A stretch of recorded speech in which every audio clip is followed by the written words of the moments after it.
The new year begins with a bang and winter wallop. A return to traditions after COVID surge. Big celebrations packed with crowds. We just want a happy 2023. From New York to Seattle. I'm Charlie DeMar in Times Square, where the revelers are gone, but an investigation into a nearby attack is now underway. In California, relentless rain. Flash floods drench celebrations. San Francisco gets swamped. In the Sierras, the snowfall measured in feet. Buongiorno e buon anno. Also tonight, Pope Francis marks the new year with Catholics mourning his predecessor. While in Ukraine, war rages. I'm Ian Lee in Mykolaiv, where there's little joy this New Year's Day. U.S. deportations balloon as border numbers rise. I'm Omar Villafranca on the Texas-Mexico border. The latest on the immigration emergency coming up. And later, Pasadena blooms once again.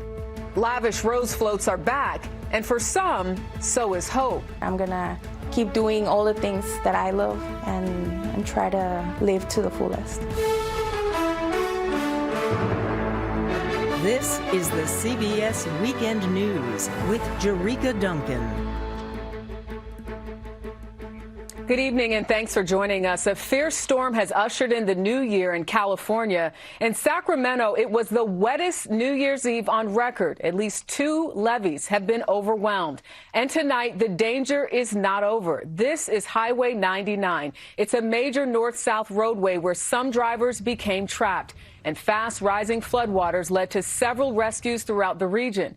The storm is now headed east, bringing feet of snow to Utah and tornadoes to the south. Max Darrow of CBS station KPIX leads us off tonight from San Francisco with the very latest. Max, good evening. And what a difference a few hours makes. Good evening, Jerika. It's beautiful now here in San Francisco, but California is dealing with the aftermath of record-setting rains and high winds. Power is out for tens of thousands of residents across the state, and the danger now is flooding. Christina Ruffini, CBS News, Frederickstead, St. Croix. Straight ahead on the CBS Weekend News, the rush to help migrants as border numbers rise. Plus, stocking up at Delta's garage sale and welcoming the new year with an abundance of roses and hope. The latest federal report on deportation shows cases are ballooning as border numbers rise. More than 4.7 million immigrants face deportation proceedings in the last fiscal year. Omar Villafranca, CBS News, El Paso, Texas. Still ahead on the CBS Weekend News, a garage sale with sky-high savings for aviation fans.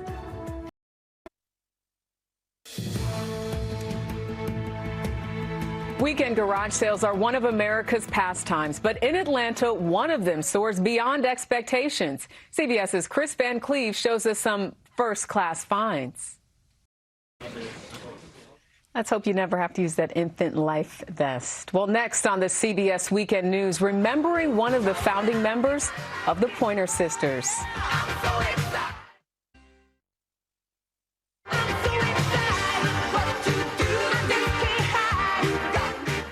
Those are the Pointer Sisters who rose to fame in the 1980s with hits like, as you just heard there, I'm So Excited, Fire, and Jump. Well, today we learned that Anita Pointer died of cancer at her home in Los Angeles. The Pointer Sisters formed in 1969 when Anita quit her job as a secretary. When we come back, the Rose Parade returns with inspiring stories of hope and survival.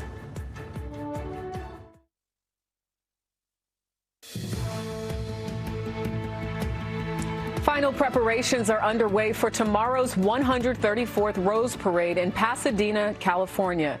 The New Year's tradition returns without restrictions for the first time since the COVID pandemic.